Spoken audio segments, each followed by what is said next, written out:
Did Jim Morrison fake his death? 5 questions that spark doubt. Since his mysterious death in Paris in 1971, many theories have emerged about whether Jim Morrison really died or if he simply disappeared to live in anonymity. His sudden departure, the lack of an autopsy, and the conflicting witness statements have fueled speculation for decades. Could the legendary frontman of The Doors have orchestrated his own vanishing act? Today, we explore 5 key questions that keep this mystery alive. 1. Why are there doubts about Jim Morrison's death? Jim Morrison's death was announced on July 3, 1971, but many details surrounding it remain unclear. The official story states that he died in the bathtub of his Paris apartment due to heart failure. However, only 2 people claim to have seen his body: his girlfriend, Pamela Corson, and the doctor who signed the death certificate. Strangely, no autopsy was performed, a highly unusual decision considering he was only 27 years old and not known to have heart problems. Adding to the mystery, his coffin was sealed almost immediately, preventing friends, family, or bandmates from verifying his identity. This has led many to wonder, was there something being covered up? Morrison was known for his fascination with death and his poetic musings about escaping society. He often spoke about disappearing and reinventing himself, even telling close friends that he could see himself faking his own death to live a quiet life away from fame. Some believe he might have planned his disappearance long before it happened. The inscription on his tombstone at Père Lachaise Cemetery in Paris, written in Greek, reads «Karaton demona eaftu», which translates to «faithful to his own spirit» or «according to his own demon». Many fans interpret this as a cryptic clue, hinting that Morrison was indeed following his own path, perhaps even one that led him away from the public eye. 2. What do witnesses say about what happened in Paris? The accounts of Morrison's death are inconsistent, with discrepancies that raise many questions. Pamela Corson, the only person with him at the time, claimed he started feeling unwell the night before and eventually collapsed in the bathtub. However, some reports suggest that Morrison may have actually died in a Paris nightclub after overdosing on heroin. According to these theories, his body was discreetly transported back to his apartment to avoid a scandal. If true, this would mean the official story was a fabrication designed to cover up what really happened.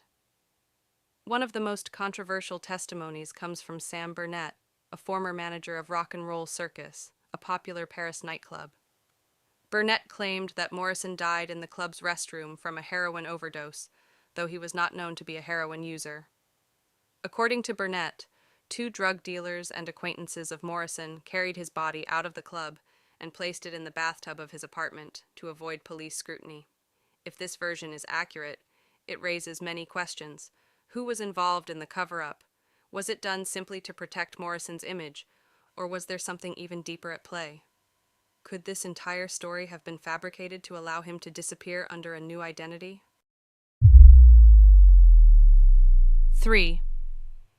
Have there been reports of people seeing Morrison after 1971?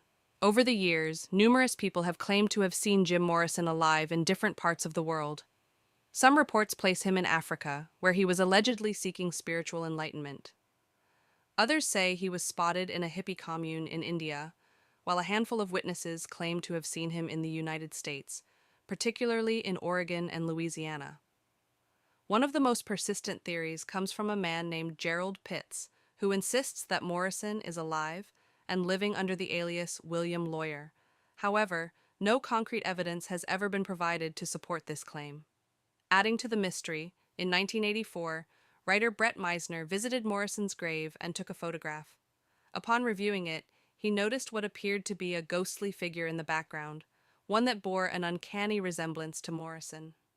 While many dismissed it as a trick of the light, Meisner believed it was a sign that Morrison's spirit was still lingering.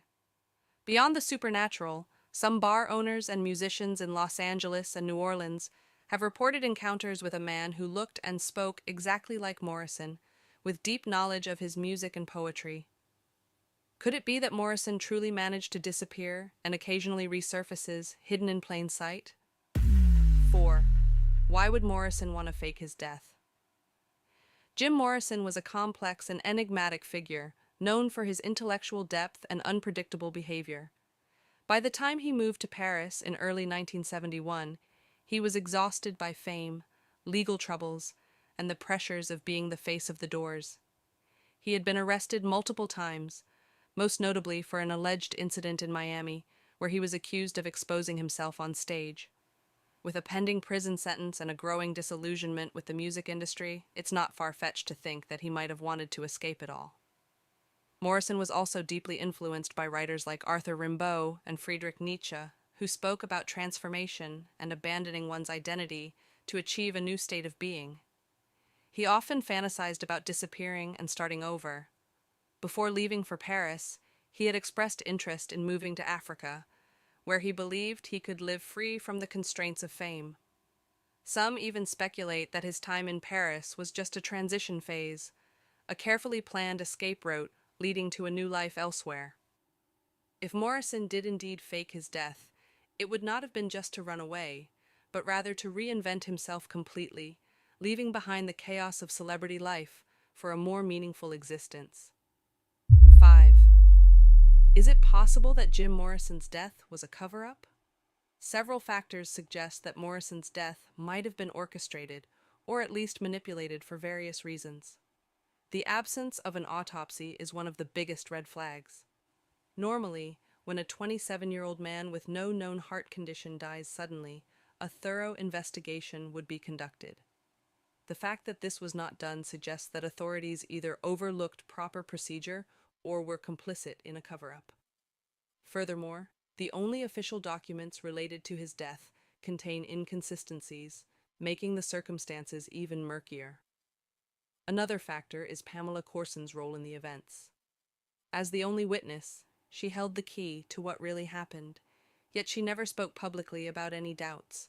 Some believe she may have been pressured into maintaining the official narrative. Strangely, she died just 3 years later from a heroin overdose, a tragic but convenient coincidence that ensured the only person with first-hand knowledge of that night could no longer speak. Additionally, the Doors record label saw an immediate surge in sales after Morrison's death.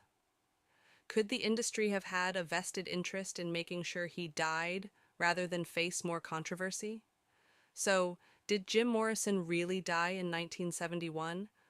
Or did he manage to disappear and live in anonymity?